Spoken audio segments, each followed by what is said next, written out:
ভাই তোমার তো খুঁজতাছি লেরাটা খবরই পাই না তুমি কি আমার পানা টাকা টুকা দিবা না নাকি টাকা টুকা মাইরা খাইয়া লাইবা এটা তো বিষয়টা বুঝা পারতাছি না ভাই আমি তো খুব অবসর আছি ভাই, টাকাটা একটু লেট হবো বড় ভাই। এখন আমি বিশাল বিপদ আছি ভাই।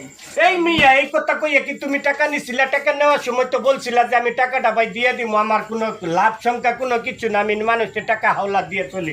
আপদ বিপদে টাকা দিলে মিয়া যদি সময় সিস্টেমে না পাই আরো কোনোদিন টাকা দেবার যা ভাই আমার ঘরের দুয়ারে। ভাই আমার বাসায় খুব বিপদ, আপনার ভাবি নিয়ে খুব অবসরে আছি ভাই, একটু ম্যানেজ করে দিমো আপনার ভাবি বলছিলাম। এখন এই বাহানার কোনো কথা হইব না, তোমার ভাবি তোমারে ছোটাই লই হইব, তুমি আমার লগে চলো। আচ্ছা শুনেন শুনেন ভাই, আসলে আপনার মধ্যে ওইসিটা কি একটু বলবেন?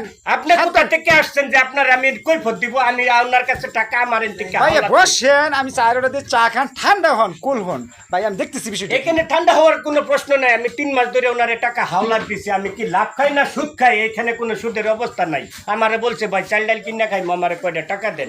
1500 টাকা যদি ওনার মতো ছেলে না দিতে পারে তাইলে কিভাবে চলবো এই দুনিয়ায়? কি বাবলু ভাই, বাবলু ভাই শুনেন, আপনি ওনার টাকা দেন না কেন বলেন তো একটু? ভাই ওনার কাছ থেকে আমি টাকা নিয়েছিলাম 1500, বুঝছেন ভাই।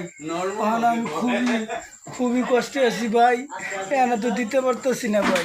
এখন আপনার ভাবি নিয়ে খুব বিপদে আছি, আপনার ভাবির নিয়ে গেছিলাম হাসপাতালে, অনেক কষ্ট হয়ে গেছে। আরেকখান থেকে 1000 টাকা খরচ করে নিয়েছি পাটাও দিয়ে।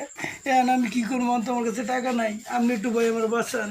এ রুবেল ভাই শুনেন, আসলে উনি তো কিভাবে সমস্যায় আছেন জানতেই আছেন, আজকে আপনি বাদ দিন গিয়ে এই বিষয়টা, মাঠে আর এমা করে দিন গিয়া।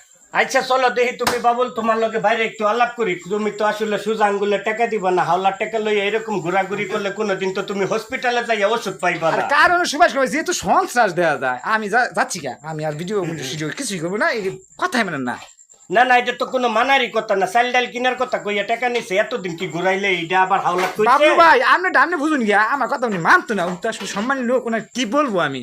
ভাই একটু বুঝান না ভাই, ভাই প্লিজ একটু বুঝান না ভাই। আচ্ছা রুবেল ভাই আপনি এটা মাফ করে দিন, আসলে ওনার বউ খুব মানে অসুস্থ, আবার উনি কিন্তু চাল ডাল কিনে আইতেছে না, বাদ দিন রুবেল ভাই, আমি তো টেহার অভাব নাই। আচ্ছা ঠিক আছে, 15 দিন পরে আরো 15 দিন সময় দিলাম, তুমি আমার 15 দিন পরে টাকাটা দিয়ে দিও। কারণ হলো তুমি একটু অসহায় আছো, কারণে মাইনা নিলাম। দেখছেন আরেকটা লোক দেখছেন বললো। বাবলু ভাই, কিন্তু আমি ওইরকম হাওলাত কোনোদিন আমার দুয়ারের সামনে তুমি এইভাবে যাইও না যে আমার চাল ডাল কিনতে হইব। দেখছেন, আমার বাবলু লাগলে ভাই, 100 টাকা নিয়ে রমজান ভাই দোকানে চা খাইয়া লাভ। রুবেল ভাই বলেন আপনি যে লোকটা খারাপ, কোন লোকটা তো আসলে সুন্দর, ভালো fine। থাইকো, মনে কিছু নিও না, ঠিক আছে? অনেক কথাবার্তা বললাম, মনে কিছু নিও না। বউ বাচ্চারে সময় দাও, ভালোভাবে দিন কাটাও। আসলে রুবেল ভাই কিন্তু আসলে সম্মানী লোক এবং